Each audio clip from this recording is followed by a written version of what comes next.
बच्चों नमस्कार। इंटीग्रेशन के चैप्टर में एनसीईआरटी एक्सरसाइज 7.1 है। उसके कुछ क्वेश्चंस और कुछ अदर क्वेश्चंस लेके हम सॉल्व करेंगे कि किस तरीके से इंटीग्रेशन के बेसिक क्वेश्चंस सॉल्व किए जाते हैं। बच्चों पहला क्वेश्चन है एनसीईआरटी में कि find an anti derivative or integral. Find and anti derivative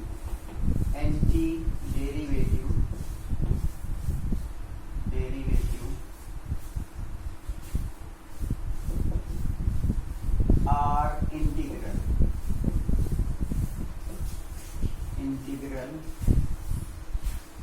of the following functions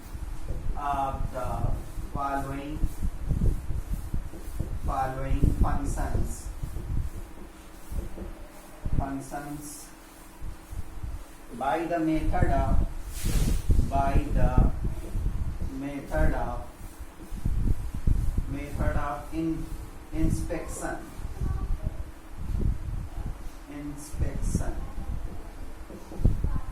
inspection. ये क्वेश्चन है बच्चों। उसमें से एक फंक्शन है sin 2x, दूसरा है cos 3x, थर्ड है e power 2x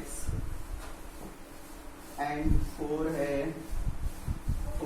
ax plus b whole square, 5 है sin 2x minus 4e power 3x। तो बच्चों एंटी डेरिवेटिव फाइंड करना है। एंटी डेरिवेटिव या इंटीग्रल या प्रिमिटिव तो सबका एक ही मतलब है। और किस मेथड से फाइंड करना है? By method of inspection.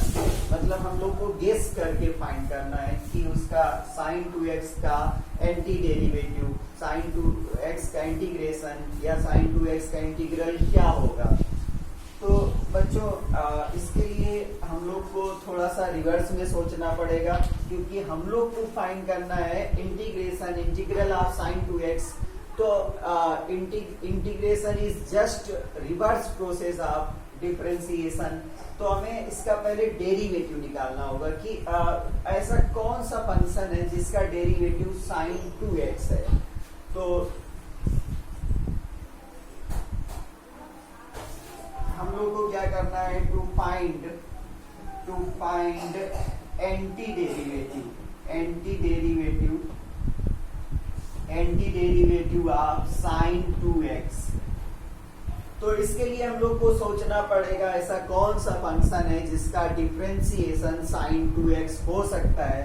तो इसके लिए अगर हम लोग डिफरेंशिएट करें cos 2x को अगर हम लोग डिफरेंशिएट करें, तो cos 2x को जब डिफरेंशिएट करेंगे तो cos x का डिफरेंशिएशन माइनस sin x होता है। तो इस तरीके से ये माइनस sin 2x हो जाएगा। और 2x को जब डिफरेंशिएट करेंगे तो 2 मल्टीप्लाई में और आ जाएगा। तो अब क्या करना है? -2 को हम लोग इधर ले आएंगे। तो ये हो जाएगा -1/2 d/dx cos 2x equal to sin 2x। अब इसके बाद इसको -1/2 को हम इसके उसमें भी ले सकते हैं अंदर, -1/2 cos 2x equal to sin 2x। ये क्या हम लोगों ने निकाला? डेरिवेटिव निकाला। इसका -1/2 sin 2x का डेरिवेटिव sin 2x आया। अब हम लोग को क्या निकालना है? एंटी डेरिवेटिव निकालना है। तो एंटी डेरिवेटिव निकालने के लिए इसका रिवर्स प्रोसेस करेंगे, d/dx -1/2 cos 2x dx। तो ये क्या हो जाएगा? sin 2x dx हो जाएगा। तो पहले हम लोगों ने डेरिवेटिव निकाला, तो डेरिवेटिव इसका sin 2x आया। अब उसका क्या निकालना था? एंटी डेरिवेटिव निकालना था, या इंटीग्रल निकालना था, या प्रिमिटिव निकालना था। तो वो आया -1/2, क्योंकि इंटीग्रेशन और डिफरेंशिएशन जस्ट रिवर्स प्रोसेस हैं, तो एक दूसरे को डिलीट कर देंगे, तो एलिमिनेट कर देंगे। एलिमिनेट होने से -1/2 cos 2x आ जाएगा, इसका इंटीग्रेशन किसका, sin 2x का, sin 2x dx का जो इंटीग्रल आया वो -1/2 cos 2x आया। तो इसमें हम लोग को इंस्पेक्शन मेथड अप्लाई करना है, मतलब गेस करके करना है कि किसका डिफरेंशिएशन वो हो सकता है। चलिए इसी तरीके से सेकेंड नंबर क्वेश्चन हम लोग सॉल्व कर सकते हैं। इसको आप अच्छी तरीके से एक बार खुद करके देखिए। cos 3x है, cos 3x का इंटीग्रल फाइंड करना है। तो बच्चों हम लोग को सोचना पड़ेगा कि ऐसा कौन सा डेरिवेटिव है जिसका ऐसा कौन सा फंक्शन है जिसका डिफरेंशिएशन cos 3x हो सकता है। तो इसके लिए अगर हम लोग डिफरेंशिएशन निकालें sin 3x का, तो sin 3x का डिफरेंशिएशन, sin x का डिफरेंशिएशन क्या होता है, cos x होता है, तो sin 3x का cos 3x हो जाएगा। और 3x का भी फाइंड करना चेन रूल से बाकी है, तो ये हो जाएगा 3 cos 3x। 3 को इधर डिवाइड कर देंगे, d/dx sin 3x equal to cos 3x, cos 3x।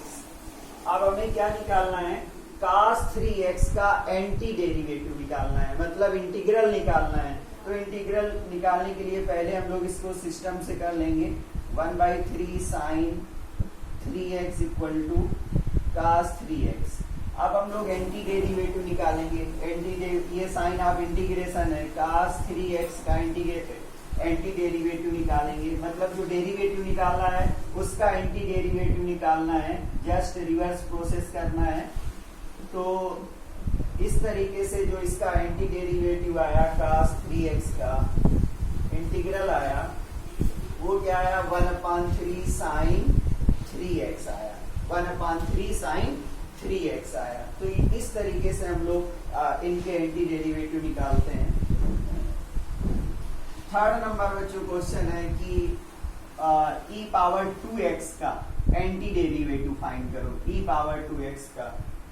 तो इसके लिए वही काम है कि सबसे पहले हमें सोचना पड़ेगा ऐसा कौन सा फंक्शन है जिसका डेरिवेटिव e⁻2x हो सकता है। तो अगर हम डेरिवेटिव निकालें, किसका डेरिवेटिव निकालें, e⁻2x का, तो बच्चों हमें पता है कि e⁻x का e⁻x से डिफरेंशिएशन होता है, तो e⁻2x हो जाएगा और चेन रूल से 2x का 2 हो जाएगा। तो इस तरीके से 1/2 d/dx e⁻2x equal to e⁻2x मिला, और d/dx 1/2 e⁻2x equal to e⁻2x। अब हमें क्या करना था, e⁻2x का एंटी डेरिवेटिव निकालना था, इंटीग्रल निकालना था, तो इसका इंटीग्रल निकाल दिया, एंटी डेरिवेटिव निकाल दिया। तो इससे ये दोनों सिंबल एलिमिनेट हो गए, तो 1/2 e⁻2x, ये इसका इंटीग्रल मिल गया, e⁻2x का इंटीग्रल 1/2 e⁻2x मिल गया। तो ये इसका आंसर हो गया। ठीक है, इसी तरीके से हम लोग को 4 नंबर क्वेश्चन सॉल्व करना है। 4 नंबर क्वेश्चन है ax plus b whole square. हमें इसका एंटी डेरिवेटिव निकालना है, इसका इंटीग्रल निकालना है। तो सोचना पड़ेगा कि ऐसा कौन सा फंक्शन है जिसका differentiation ax plus b whole square मिल सकता है, ऐसा कोई फंक्शन सोचना पड़ेगा। तो बच्चों क्या हम लोग ax plus b whole cube करें, उसको डिफरेंशिएट करें, तो पहले ये x पावर n जा रहा है, तो nx पावर n माइनस 1, तो 3x है ax प्लस b, तो 3ax plus b power 3 minus 1, तो 2 आ जाएगा। अब डिफरेंशिएट करना बाकी है ax प्लस b का, differentiation of ax plus b बाकी है।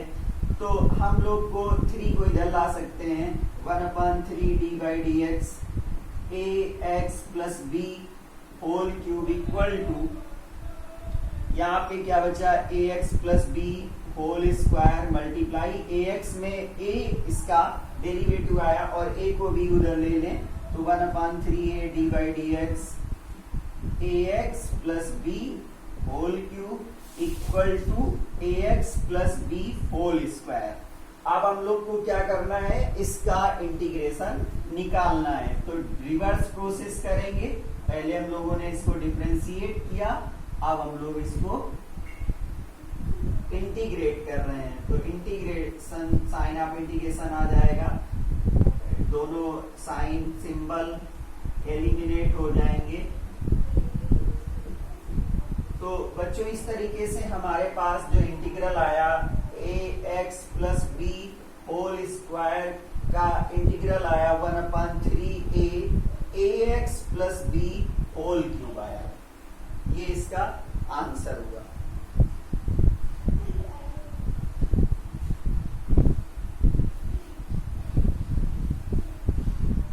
तो बच्चों इसी तरीके से 5 नंबर क्वेश्चन है।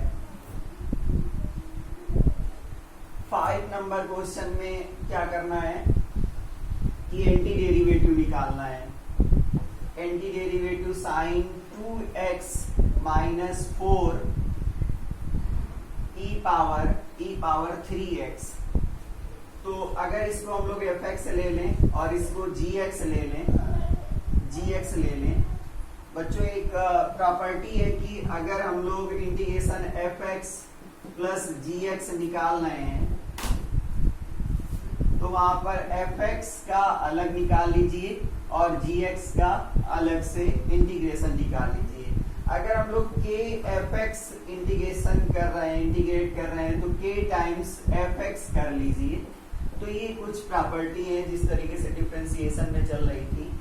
तो पहले हम लोग साइन 2x का एंटी डेरिवेटिव निकाल लें, साइन 2x का। अब साइन 2x का एंटी डेरिवेटिव निकालना है, मतलब हम लोग को निकालना है साइन 2x माइनस 4 ई पावर 3x, ये हम लोग को करना है। तो पहले हम लोग साइन 2x के लिए सोचेंगे कि ऐसा कौन सा फंक्शन है जिसका डेरिवेटिव साइन 2x हो सकता है।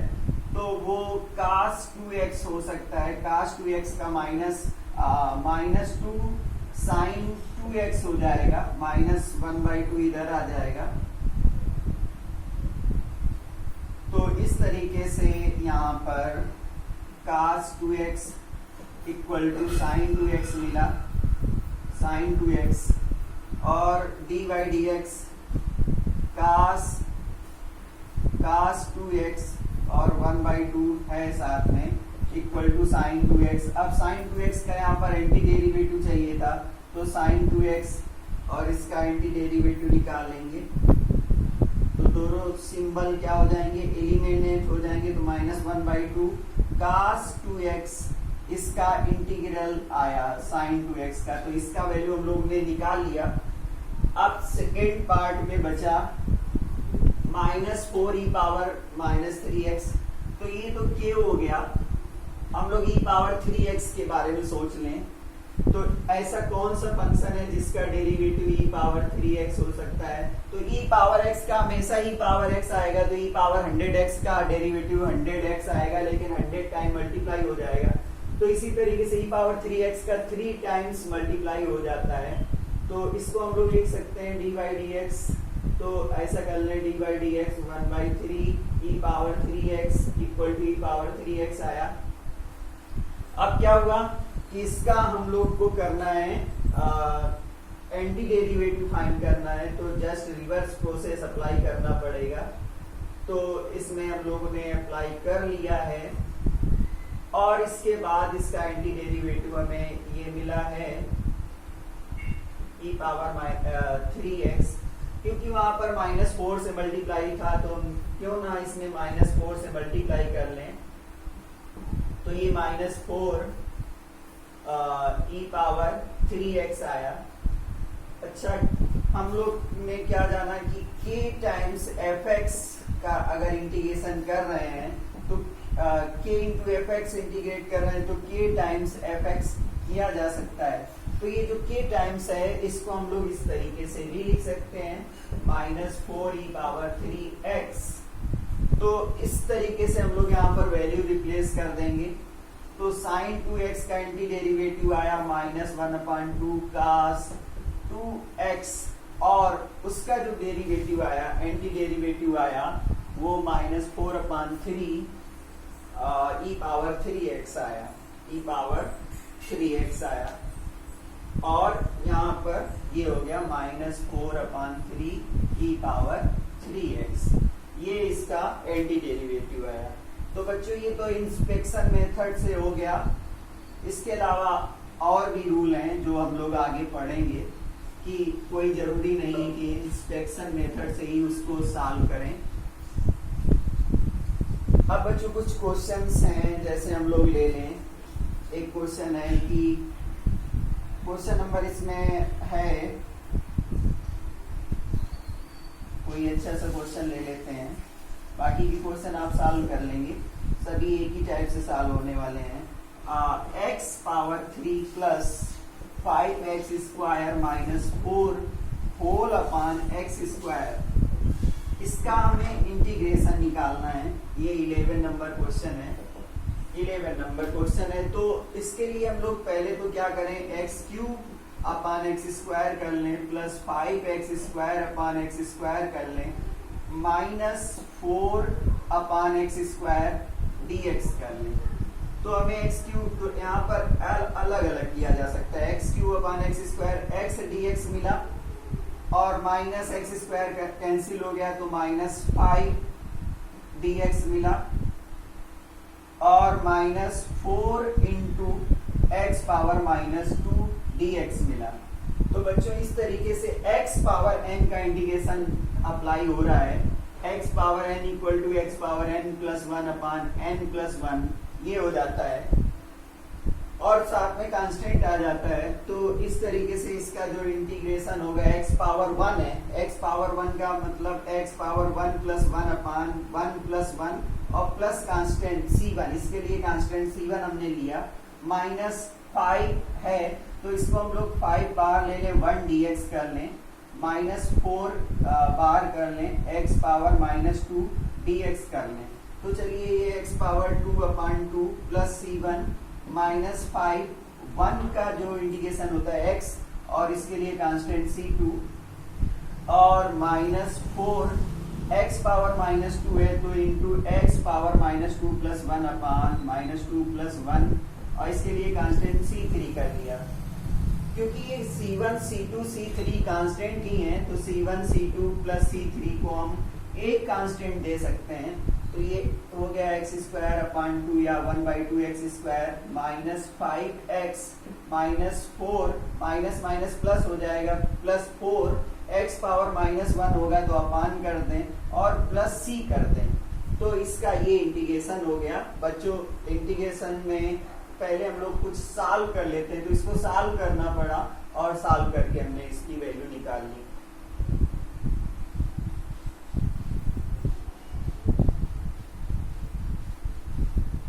इसी तरीके से बच्चों एक क्वेश्चन है कि 2 - 3 sin x, 2 - 3 sin x upon cos²x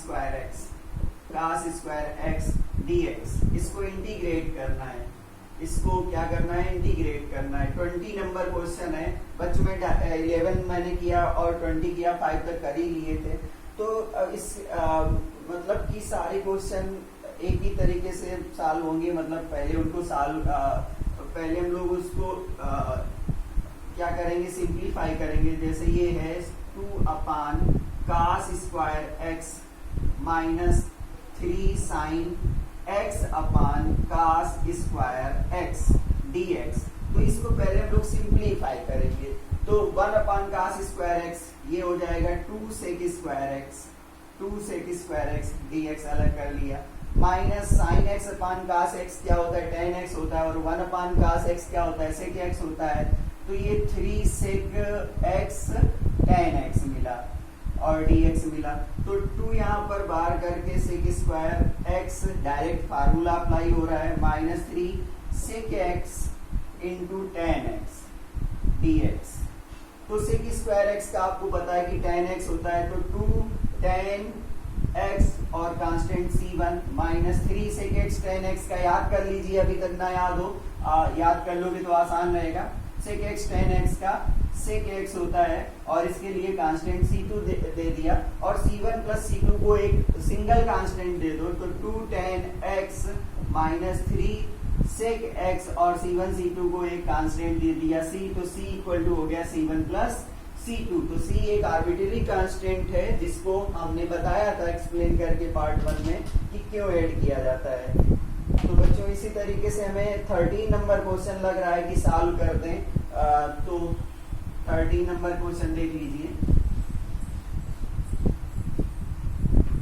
question number 13 है कि इंटीग्रेट करना है x cube minus x square plus x minus 1 whole upon x minus 1। तो बच्चों इसको इंटीग्रेट करना है, तो अलजेब्रा तो अप्लाई होगा ही होगा, अलजेब्रा भी अप्लाई होगा, इंटीग्रेशन भी अप्लाई होगा, तो ट्रिग्नोमेट्री भी अप्लाई होगी, तो आपको पहले उसमें अप्लाई करना पड़ेगा। तो इसमें अलजेब्रा ये अप्लाई हो रहा है कि इसमें कॉमन ले सकते हैं, एक्स स्क्वायर कॉमन लिया तो एक्स माइनस 1 प्लस सेकेंड दो स्टेप में हम लोग 1 कॉमन ले सकते हैं, तो ये हो जाएगा x minus 1 whole upon x minus 1, it becomes x minus 1 और एक्स स्क्वायर प्लस 1 मल्टीप्लाई में और x माइनस 1। तो अलजेब्रा अप्लाई करने से ये सिंप्लीफाई हुआ। अब बचा क्या है x square dx plus 1 dx। X square का क्या हो जाएगा x पावर n से x पावर 2 प्लस 1 3 अपान 2 प्लस 1 3 और कांस्टेंट c1 प्लस 1 का x ही रहता है, उसके साथ कांस्टेंट c2, तो x क्यूब अपान 3 plus x plus c1 plus c2 को हमने c दे दिया। तो इस तरीके से 13 नंबर क्वेश्चन हम लोग सॉल्व कर सकते हैं। इसी तरीके से बच्चों एक 18 नंबर क्वेश्चन है, उसमें 18 नंबर में क्वेश्चन में ये दिया है कि sec x into sec x plus tan x है, तो इसको सिंप्लीफाई करो, ट्रिग्नोमेट्री अप्लाई करो, sec स्क्वायर x हो जाएगा और sec x tan x हो गया। फार्मूला आया sec स्क्वायर x का tan x और sec x tan x का sec x होता है। तो इस तरीके से हम लोग इन टाइप के क्वेश्चंस को सॉल्व करेंगे, इजी है, बस फार्मूले बेस है, आपको फार्मूले याद रखने पड़ेंगे। इसी तरीके से बच्चों कुछ और क्वेश्चन है जिनमें ट्रिग्नोमेट्री अप्लाई हो रहा है, जैसे ये क्वेश्चन है कि under root 1 minus cos 2x upon 2 dx, और दूसरा क्वेश्चन है इंटीग्रेट करिए root over 1 plus cos 2x 1 plus root over cos 2x upon 2। तो बच्चों दोनों क्वेश्चन एक ही तरीके से अप्लाई हो रहे हैं, दोनों क्वेश्चन cos 2x के फार्मूले से ब्रेक हो रहे हैं। हमें पता है कि 1 माइनस cos 2x को हम लोग 2 sin स्क्वायर x रख सकते हैं, तो इसको हम लोग रख सकते हैं 2 sin स्क्वायर x अपान 2 है, तो 2 से 2 सिंप्लीफाई हो जाएगा और sin स्क्वायर x का स्क्वायर रूट लेंगे तो sin x आ जाएगा, sin x का इंटीग्रेशन माइनस cos x होता है, तो ये ऐसे सिंप्लीफाई हो गया। इसी तरीके से cos 2x के फार्मूले से यहाँ पर क्या हो जाएगा, cos square 2 cos square x हो जाएगा और 2 है, 2 से 2 कैंसिल हो जाएगा, स्क्वायर रूट निकालेंगे तो cos x आएगा और cos x का आप निकाल के इसमें c ऐड कर सकते हैं, cos x का sin x होता है और इसमें c ऐड कर सकते हैं। तो बच्चों आसान है क्वेश्चन, अगर आसान तब है जब हमें इनवर्स ट्रिग्नोमेट्री के सारे फार्मूले याद हैं, ट्रिग्नोमेट्री के सारे फार्मूले याद हैं, हमें फैक्टराइजेशन अच्छी तरीके से आता है अलजेब्रिक में, तो हम इन क्वेश्चंस को आसानी से कर पाते हैं, उसमें हमें कोई प्रॉब्लम नहीं होगी। बच्चों एक फार्मूला आप अपने दिमाग में बैठा लीजिए, बहुत यूज होता है और आगे इस इंटीग्रेशन में बहुत यूज होने वाला है। e पावर log x, यहाँ पर बेस e होता है और कभी भी अगर ऐसा आता है तो वो सिंप्लीफाई होके x होता है, e power log x equal to x e होता है। और इससे रिलेटेड मैं एक क्वेश्चन आपको सॉल्व करा रहा हूँ कि जैसे इवेल्युएट करना है, इवेल्युएट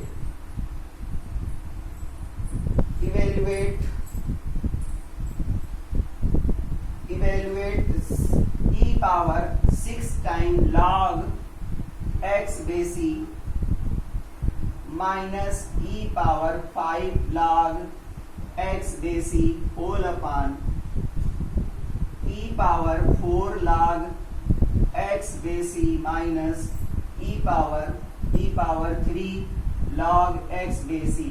बच्चों ये क्वेश्चन देखने में बहुत ही टिपिकल लग रहा है, आपको ऐसा लग रहा होगा कि कैसे सॉल्व होगा, कैसे नहीं सॉल्व होगा।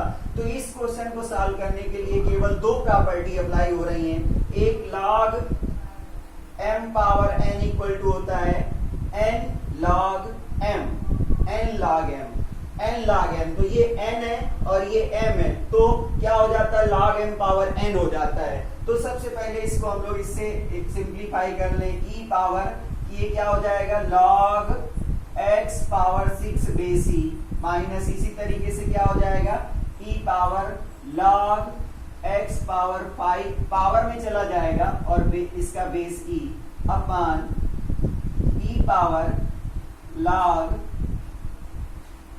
x power 4 base e minus e power log x power 3 base e। तो बच्चों इस फार्मूले से अभी हम लोगों ने सिंप्लीफाई कर लिया, दो फार्मूले यूज हो रहे हैं। अभी जो ये क्वेश्चन हमें बहुत टफ लग रहा था वो बहुत ही आसान हो जाएगा। तो अब ये क्या हुआ, e पावर log x हो गया। e पावर log x का क्या होता है, x होता है, तो log x, x की जगह x पावर 6 लिखा हुआ है, तो हम लोग इसको सिंपली लिख देंगे x power 6 minus x power 5 upon x power 4 minus x power 3 dx।